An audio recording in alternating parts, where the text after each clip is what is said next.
दोस्तों, क्या आपने कभी महसूस किया है कि दुनिया तो बदल रही है, लेकिन कुछ ऐसा है जो हमसे दूर होता जा रहा है? पहले कॉमन सेंस एक पावरफुल सोच मानी जाती थी, लेकिन आज एक सिंपल सवाल पूछना भी लोगों को रिस्की लगने लगा है। जब कोई इंसान ट्रुथ की बात करता है ना, तो उसे ऑफेंसिव कहा जाता है। जब कोई अपने आइडियाज को ओपनली रखता है, तो उसे साइलेंट कर दिया जाता है। कभी स्कूल में लॉजिक सिखाया जाता था, आज कई जगह रेडीमेड आइडियोलॉजी थोप दी जाती है। कभी डिबेट में सॉल्यूशन निकलते थे, अब डिबेट करना ही प्रॉब्लम बन गया है।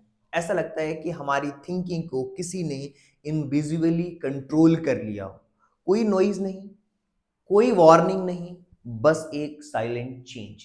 आज हम उसी जो मेंटल बैटल है उसको समझेंगे। सवाल सिर्फ इतना है कि क्या हम अपनी थिंकिंग फ्रीडम, क्या हम अपनी जो थिंकिंग है उसकी फ्रीडम को बचा पाएंगे या नहीं। तो सबसे पहले आपको समझना होगा, इसको हम प्रैक्टिकली समझते हैं। देखिए, आप इमेजिन करिए एक बहुत बड़ी स्ट्रांग बिल्डिंग है जिसकी फाउंडेशन में छोटे छोटे क्रैक्स आ जाएं। शुरू में तो हमें कुछ भी नहीं दिखता, लेकिन धीरे धीरे वो जो वॉल होती है वो कमजोर होने लगती है, और एक दिन ऐसा होता है कि जो उसका पूरा का पूरा स्ट्रक्चर होता है वो गिर जाता है। हमारी सोसाइटी के साथ भी सेम यही चीज होती है। कोई बिग मतलब एक्सप्लोजन नहीं होता, कोई बड़ा विस्फोट नहीं होता है, बस छोटे छोटे जो मेंटल कट्स होते हैं, उसी से जो सोसाइटी होती है वो चेंज होने लगती है।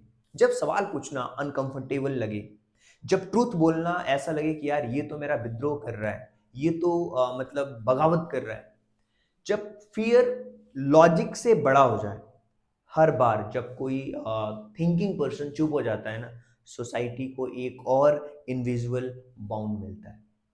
एक चीज आपको समझना होगा यार, जो गलत है उस पर बोलना होगा, उस पर स्टैंड लेना होगा, नहीं तो प्रॉब्लम डे बाई डे बढ़ती जाएगी।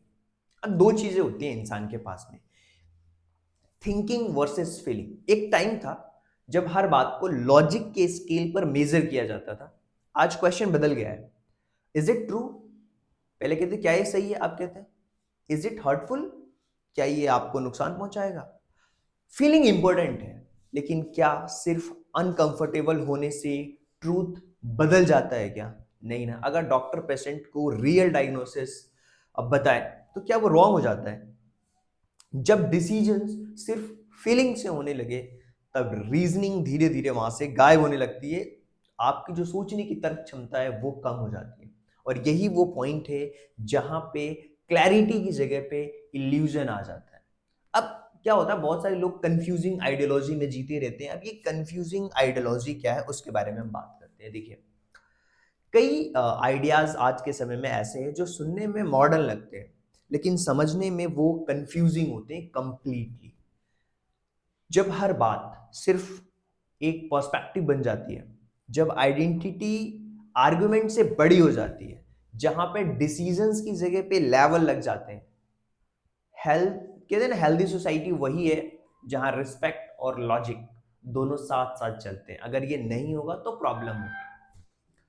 देखिए, आज का जो एरा है ना, बहुत ही इंटरेस्टिंग है। चाहे हम साइंस की बात करें, लॉजिक की बात करें, इंटॉलरेंस की बात करें, और लोग कहते हैं ट्रस्ट द साइंस, लेकिन जब साइंस किसी नैरेटिव से क्लैश करता है तो लोग उसे इग्नोर कर देते हैं। साइंस का मतलब होता है क्वेश्चन करना, डेटा देखना, कंक्लूजन तक पहुंचना। लेकिन अगर लॉजिक को ही ट्रिगर कहा जाए, तो यूनिवर्सिटीज भी सेफ स्पेस नहीं बन पाती हैं, लर्निंग स्पेस नहीं बन पाती है। साइंस और रीजनिंग एक टॉर्च की तरह है, अगर हम खुद ही उसे ऑफ कर देंगे तो क्या होगा? नेचुरली डार्कनेस आएगा। सिंपल सी बात है। अब सबसे बड़ा सवाल ये आता है कि क्या हमारी जो थिंकिंग है सच में हमारी खुद की थिंकिंग है, या आज के समय में ऐसे आइडियाज सर्कुलेट हो रहे हैं जो हमें मॉडर्न दिखते हैं, लेकिन धीरे धीरे हमारी जजमेंट को कंट्रोल करने लगते हैं। जब हम बिना सोचे रिपीट करने लगते हैं ना किसी भी चीज को, तो वहां पे प्रॉब्लम होना स्टार्ट होती है। जब डिसएग्रीमेंट को अटैक समझ लिया जाता है कि यार मैं इसे सहमत नहीं हूं, उसको लग रहा है कि यार ये तो मेरे ऊपर अटैक कर रहा है, जब तभी जो मेंटल पैरासाइट है वो ग्रो करता है। क्यों? क्योंकि आपको लगता है कि यार वो बंदा मेरे अगेंस्ट है। रियल फ्रीडम का मतलब क्या है? रीड जो रियल फ्रीडम है उसका एक सिंपल सा मतलब है कि हर आइडिया को आप टेस्ट करिए, हर क्लेम को वेरीफाई करिए और खुद डिसीजंस लेना सीखना पड़ेगा आपको। देखो, दो तरीके की मेंटेलिटी होती है। एक होती है ना शीप मेंटेलिटी, मतलब कि जहां पे लोग क्या होते हैं, एक भेड़ जाती है आगे, भेड़ चाल चलते हैं ना। और एक होता है इंडिपेंडेंट माइंड। भीड़ हमेशा आपको सेफ लगती है, क्योंकि यहां पे सोचने की जो रिस्पॉन्सिबिलिटी होती है वो नहीं होती, बस केवल इसके पीछे ये भागेंगे, उसको हम भेड़ चाल कहते हैं। लेकिन हिस्ट्री गवाह है, चेंज हमेशा जो इंडिपेंडेंट थिंकर होते हैं ना वही लाते हैं। क्राउड के साथ चलना आसान होता है, लेकिन कॉन्शियस थिंकिंग ही रियल पावर है। अगर आपको लगता है कि डायरेक्शंस गलत है, तो अपनी वॉइस रोको मत यार। हर वो ऑनेस्ट वॉइस किसी और को करेज देती है, किसी और को हिम्मत देती है। और एक चीज मैं आपको बता दूं, ये जो वीडियो है ना सिर्फ सुनने के लिए नहीं है, ये आपके लिए एक सेल्फ रिफ्लेक्शन का काम करने वाली है। तो आज आपके पास में दो चॉइस है, कंफर्ट या फिर ग्रोथ, क्राउड या क्लैरिटी, ट्रुथ या फियर। याद रखिए, रिस्पेक्टफुल डिबेट वीकनेस नहीं होती। इंडिपेंडेंट थिंकिंग का मतलब ये नहीं होता है कि सामने वाला रिबेल कर रहा है। और ट्रुथ की सर्च इंसान को स्ट्रॉन्गर बनाती है। So no excuse, deep thinking, stay aware. और एक और चीज आपको ध्यान रखना है यार, ये आप चीज देख पा रहे हो, आपको समझना पड़ेगा थिंकिंग और फीलिंग दोनों के बीच डिफरेंस को।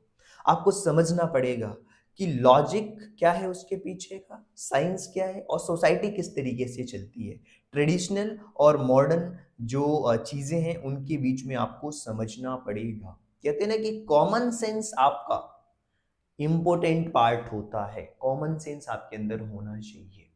तो आपको दोनों ही चीजें समझनी है, आपको भेड़ चाल में नहीं चलना है।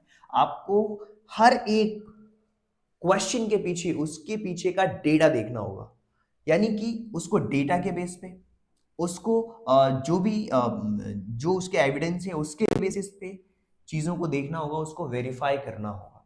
अगर आप हर चीज में ऐसा कर पाते हैं, तो आप ये जो भेड़ चाल है उनसे अलग हो जाते हैं, और कहीं ना कहीं आप सारी चीजों को बहुत अच्छी तरीके से देख पाते हैं। आज के समय में क्या हो रहा है, भेड़ चाल चलने की वजह से केवल जब हम कोई भी चीज देखना स्टार्ट करते हैं, चाहे वो यूट्यूब हो, चाहे कोई भी सोशल मीडिया प्लेटफॉर्म, आपने देखा होगा कि सेम तरीके के जो वीडियोस हैं वो आपके सामने आते हैं। ऐसा एल्गोरिदम है, उससे क्या होता है, हमारा जो कॉमन सेंस है वो खत्म हो जाता है। कहीं ना कहीं जो थिंकिंग की जो कैपेबिलिटी है वो कम होने लगती है। अगर आपको सच में स्ट्रांग बनना है, तो सारी चीजें आपको वेरीफाई करनी पड़ेगी, अपना लॉजिक लगाना पड़ेगा, कोई एक्सक्यूज नहीं, डीप थिंकिंग, और हमेशा अवेयर रहना पड़ेगा। So thank you so much, मिलते हैं कल किसी और टॉपिक के साथ। So thank you so much.